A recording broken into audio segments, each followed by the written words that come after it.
Shalom, selamat pagi Bapak Ibu yang dikasihi Tuhan. Kiranya damai sejahtera Tuhan dan kasih karunia melimpah dalam hidup kita.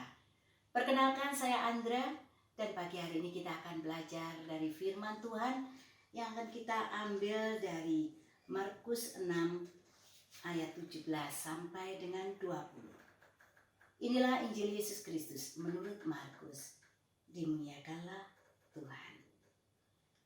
Sebab memang Herodeslah yang menyuruh orang menangkap Yohanes dan membelenggunya di penjara berhubung dengan peristiwa Herodias, istri Filipus saudaranya, karena Herodes telah mengambilnya sebagai istri. Karena Yohanes pernah menegur Herodes, "Tidak halal engkau mengambil istri saudaramu." Karena itu Herodias menaruh dendam pada Yohanes dan bermaksud untuk membunuh dia, tetapi tidak dapat, sebab Herodes segan akan Yohanes, karena ia tahu bahwa Yohanes adalah orang yang benar dan suci, jadi ia melindunginya. Tetapi apabila ia mendengarkan Yohanes, hatinya selalu terombang-ambing, namun ia merasa senang juga mendengarkan dia. Demikianlah Injil Tuhan. Terpujilah Kristus. Hari ini gereja memperingati kematian Santo Yohanes Pembaptis, seorang martir, pembela iman. Apa yang menarik dari Injil Markus hari ini? Kematian Yohanes Pembaptis karena keberaniannya dalam menyuarakan kebenaran. Teguran dan kritikan Yohanes Pembaptis kepada Herodes yang mengatakan, "Tidak halal engkau mengambil istri saudaramu," melukai hati Herodes. Dan ternyata tidak dia saja yang terluka, tapi juga Herodias.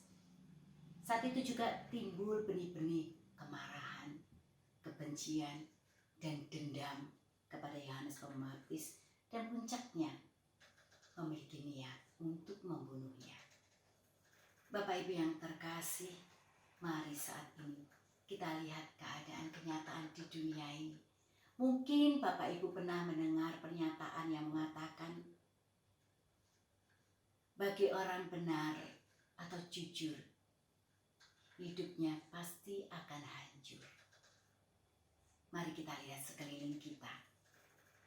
Peristiwa di sekolahan, di mana anak sekolah dan bila ulangan, guru selalu menekankan untuk mengerjakan sendiri dengan jujur. Tapi pernah terjadi anak-anak mereka meminta yang lainnya untuk turut mengikuti apa yang dia juga mau lakukan, yaitu mencontek. Tapi di situ ada satu anak yang tidak mau melakukannya karena dia diajar oleh orang tuanya tentang kebenaran dan kejujuran. Anak itu tidak melakukannya. Apa yang dia peroleh akibat kejujurannya? Selesai mengikuti ulangan, ternyata dia dibully, dikucilkan. Bahkan kita pernah mendengar ada juga yang sampai disakiti fisiknya. Dan juga di saat-saat pandemi seperti ini, di mana sulit untuk mencari pekerjaan, bahkan karyawan yang masih bekerja pun dipotong gajinya. Ada seorang karyawan yang sudah menyelesaikan tugasnya berlaporan dengan benar, tetapi dia butuh tanda tangan atasannya, dan atasannya yang memiliki niat tidak baik memintanya untuk merubah laporannya, untuk memanipulasi. Dan dia tahu kebenaran, dia tidak mau. Tetapi dilema ada di dalam dirinya.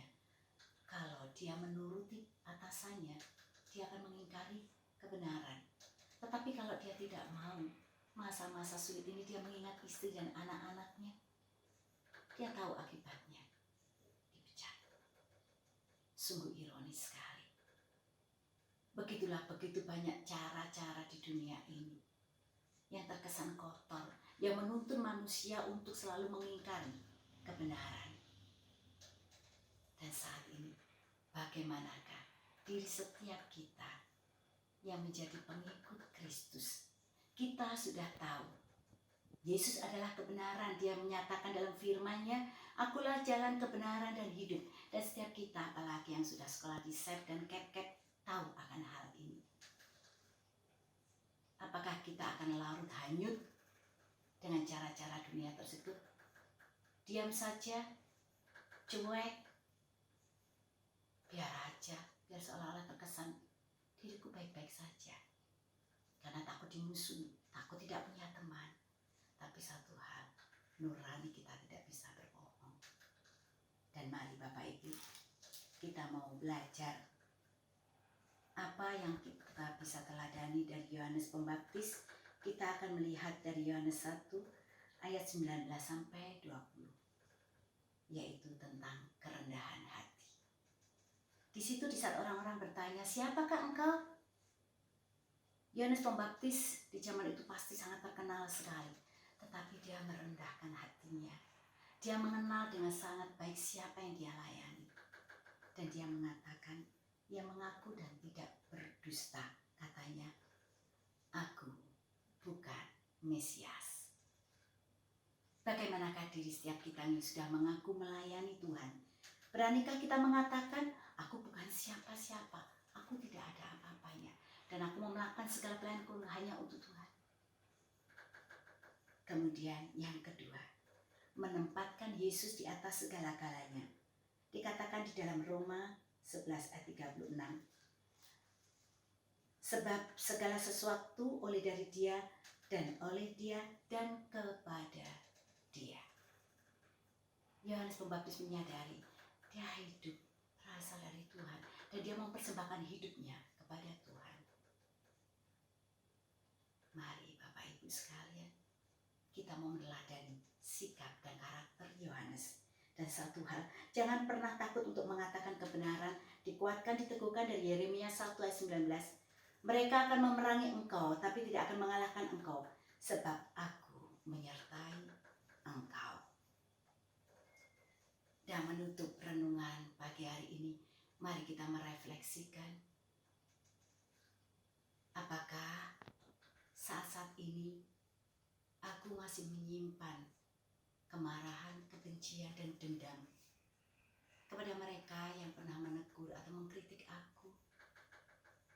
Apakah aku berani menyuarakan kebenaran sedangkan aku tahu ada risikonya? Mari kita tutup dengan doa. Dalam nama Bapa, Putra, Roh Kudus. Amin. Bapa yang penuh kasih, kami bersyukur kami boleh mendengarkan sebagian kebenaran firman-Mu yang mencelikkan hati kami, supaya kami benar-benar mau hidup di dalam kebenaran-Mu, di jalan-jalan-Mu. Ini kami Tuhan, kami persembahkan hidup kami, karena kami mau hidup kami hanya untuk-Mu Tuhan.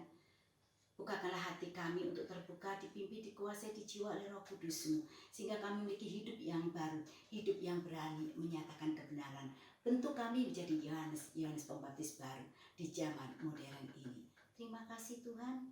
Inilah rasa syukur kami, doa kami, pengharapan kami. Semuanya kami haturkan melalui satu nama yang penuh kuasa dan kudus, Yesus Kristus Tuhan kami. Amin. Dalam nama Bapa, Putra, Roh Kudus. Amin. Terima kasih. Selamat meneruskan beraktivitas. Tuhan